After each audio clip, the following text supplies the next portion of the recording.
সবাইকে ধন্যবাদ দিচ্ছি আমার ভিডিওগুলো দেখার জন্য। আমার ভিডিওগুলো ভালোবেসে যারা দেখেন সবাইকে অসংখ্য ধন্যবাদ। আজকে থাকছে আপনাদের মাঝে কচু দিয়ে চচ্চড়ি। এটা শোলা কচু প্লাস ছোটো মাছ আর আছে বেগুন। চচ্চড়িটা এত মজার ছিল, আপনার দাদাই কিন্তু খেয়ে রিভিউ দিয়ে দিয়েছে। খেতে দুর্দান্ত হয়েছে, দেখতে যেরকম অপূর্ব, খেতেও অপূর্ব। বন্ধুরা তবে সঙ্গে থাকুন, স্কিপ করবেন না। কিভাবে আমি এই রেসিপিটা শুরু করি সঙ্গে থাকুন। চলুন রান্নাঘরে যাচ্ছি, তবে অফ ক্যামেরায় কাটা বাছা সব করে নিচ্ছি। নমস্কার বন্ধুরা, সবাই কেমন আছেন? আমি পাপড়ি কিচেন অ্যান্ড ব্লগ থেকে চলে আসলাম আপনাদের মাঝে। আজকে হবে আমার শ্বশুরবাড়ির দেওয়ার কচু এবং শ্বশুরবাড়ি থেকে আনা মাছ, এই দুটো দিয়ে করব চচ্চড়ি। তবে আমি কচুটা কিন্তু খুব সুন্দর করে ঝিরিঝিরি করে কেটে নিয়েছি, আর ফ্রিজ থেকে মাছটা বের করে ভিজিয়ে নিয়েছি। মাছটা কিন্তু কেটেই পাঠিয়েছে। আর এই মাছের অনেকে মাথাটা ফেলে দিতে পারেন, কিন্তু যেহেতু বাড়ির থেকে মাছ পাঠিয়েছে এটার মাথা ফেলবো না। আর এটা ভালো করে ধুয়ে দিয়েছে। আর এটা কিন্তু কারেন্টের জালের মাছ, এর জন্য কিন্তু মাথা ফেলতে হবে না। যদি এই মানে কাদামাটির মাছ হইতো তাহলে ঠিক এই মাথাটা ফেলে দিতাম। তবে এই মাছ দিয়েই হবে এই কচুর চচ্চড়ি। তবে এই কচুর চচ্চড়ি যদি এই মাছ দিয়ে করা হয় ভীষণ ভালো লাগে। আপনারা চাইলে আলু বেগুন দিয়েও করতে পারেন, তবে এখানে আমি একটা বেগুন ব্যবহার করব। তবে কিভাবে আমি রান্নাটা করি সেটাই আপনাদের সাথে শেয়ার করব। আজকের এই ছোট মাছ দিয়ে এই কচুর চচ্চড়িটা আশা করছি আপনাদের কাছে ভীষণ ভালো লাগবে। আর কচুটাও শাশুড়ি মা পাঠিয়েছে, আর এই মাছও বাড়ির থেকে শাশুড়ি মা পাঠিয়েছে। তাদের বাড়িতে মানে দেশে কিন্তু অনেক মাছ পাওয়া যায়, তাই এটা কারেন্ট জালের মাছ পাঠিয়েছে। আমার ছেলে আর ছেলের বাবা বাড়িতে গিয়েছিল, তার সাথে কচুটাও তাদের বাগানের। তাই আজকে এই কচুর রেসিপিটা আশা করছি আপনাদের কাছে অনেক ভালো লাগবে।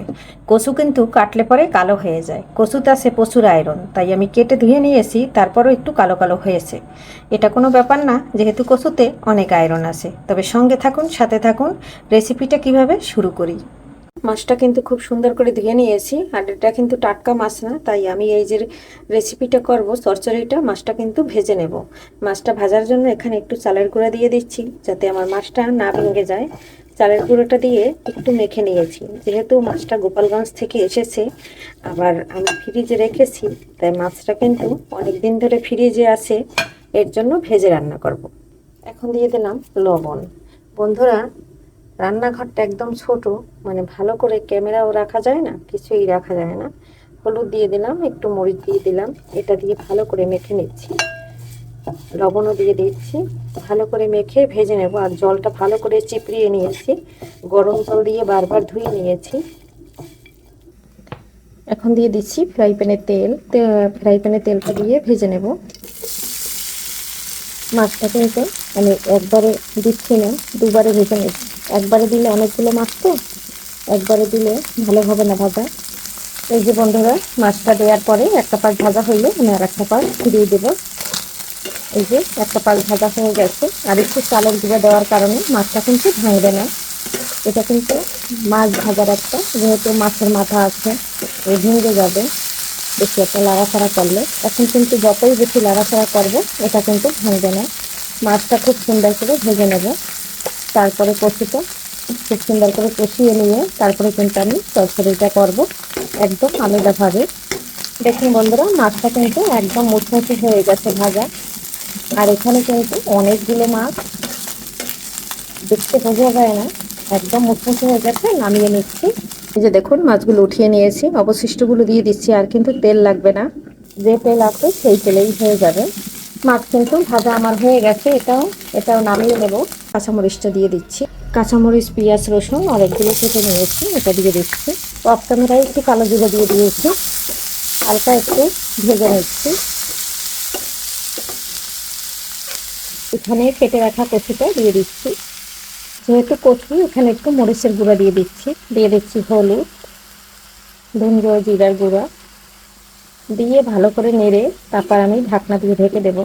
যেহেতু কচু, এটা একটু ভালো করে সিদ্ধ হতে হবে, নয় গলা চুলকানোর সম্ভাবনা থাকে। অবশ্য চুলকায় না গলা, তারপরেও। আর আমি সামান্য একটু জল দিয়ে দিয়েছি। এখন এখানে দিয়ে দেব লবণ। লবণটা দিয়ে দিচ্ছি। লবণটা দিয়ে আবার একটু নেড়ে ছেড়ে দিচ্ছি। মিশিয়ে দিয়ে এখন আমি ঢাকনা দিয়ে ঢেকে দেব। বন্ধুরা, এই যে দেখুন 5 মিনিট পরে চলে আসলাম। জল বের হয়েছে। এখানে কিন্তু আমি যে বেগুনটা দেব সেটা আমি কেটে নিয়েছি, এখন দিয়ে দিচ্ছি। যেহেতু কচুটা কিন্তু আগে জাল করে নিলাম, কচুটা দিয়ে এখন ভালো করে নেড়ে ছেড়ে দিচ্ছি। নেড়ে ছেড়ে দিয়ে তারপরে আবার একটু ঢাকনা দিয়ে ঢেকে দেব। অবশ্যই এর ভিতরে এখন মাছটা দিয়ে দেব। সবগুলো মাছ ঢেলে দিয়ে দিয়েছি। অবশ্য ক্যামেরাটা অন করতে মনে ছিল না, সরি।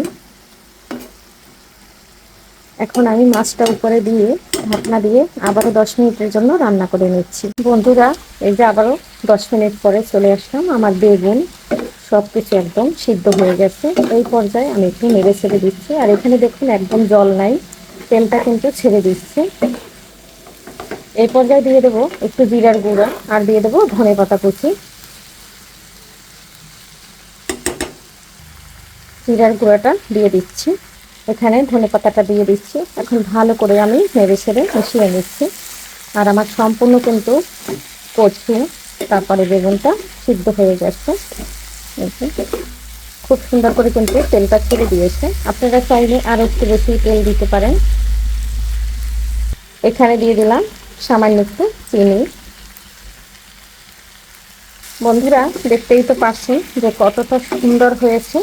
একবার হইলেও আপনারা আলু দিয়ে তো অনেকেই আলু ডাঁটা দিয়ে চচ্চড়ি করছেন, একবার হইলেও ছোট মাছ এভাবে কচু দিয়ে চচ্চড়ি করে খাবেন। এর স্বাদ কিন্তু একদম জিভে লেগে থাকবে। যেরকম দেখতে সেরকম কিন্তু অপূর্ব খেতে। বন্ধুরা, আপনারা তো কতভাবেই চচ্চড়ি করে খেয়েছেন, আমি যেভাবে করলাম সেভাবে একবার হইলেও খেয়ে দেখবেন। এর স্বাদ কিন্তু একদম জিভে লেগে থাকবে। আর কত অল্প সময়ের ভিতরে আমার রেসিপিটা কিন্তু ডান হয়ে গেছে। বন্ধুরা, ফাইনাল লুকটা একটু দেখুন যে কতটা সুন্দর হয়েছে। এই পর্যায়ে দিয়ে দিলাম একটু গন্ধরাজ লেবু। লেবুটা দেওয়ার কারণ একটাই, যদি গলা চুলকানের কোনো ভাব থাকে, জানি চুলকাবে না, তারপরও মানে সচেতনের জন্য একটু দিয়ে দিলাম। দিয়ে খুব সুন্দর করে নেড়ে ছেড়ে মিলিয়ে দিলাম। আর এখন নামিয়ে নেব। এটা কিন্তু দেখতে যেরকম হয়েছে, খেতে কিন্তু বন্ধুরা অপূর্ব। কিন্তু দেখুন কতটা সুন্দর। বন্ধুরা, এখন নামিয়ে নিচ্ছি, একদম নেড়ে ছেড়ে মিশিয়ে দিয়েছি। নামানোর পরে আপনাদের সাথে ফাইনাল লুকটা শেয়ার করছি। এই যে দেখুন, তবে কোনোভাবে যেন সরষেতে জল না থাকে সেটা কিন্তু আপনারা খেয়াল করবেন। এখানে তেলটা যখন ছেড়ে দিয়েছি তারপরে কিন্তু আমি সব কিছু দিয়েছি। এখন নামিয়ে নিচ্ছি। বন্ধুরা, এই চচ্চড়ির ফাইনাল লুক আর নামিয়ে নিলাম। সঙ্গে আছে শুকনা মরিচ, এটা দিয়ে কিন্তু দারুণ লাগবে খেতে। আর আজকের মতো বিদায় নিচ্ছি। সবাই ভালো থাকেন, সুস্থ থাকেন। আবারও দেখা হবে নতুন কোনো রেসিপিতে। সবাই সুস্বাস্থ্য কামনা করে বাই।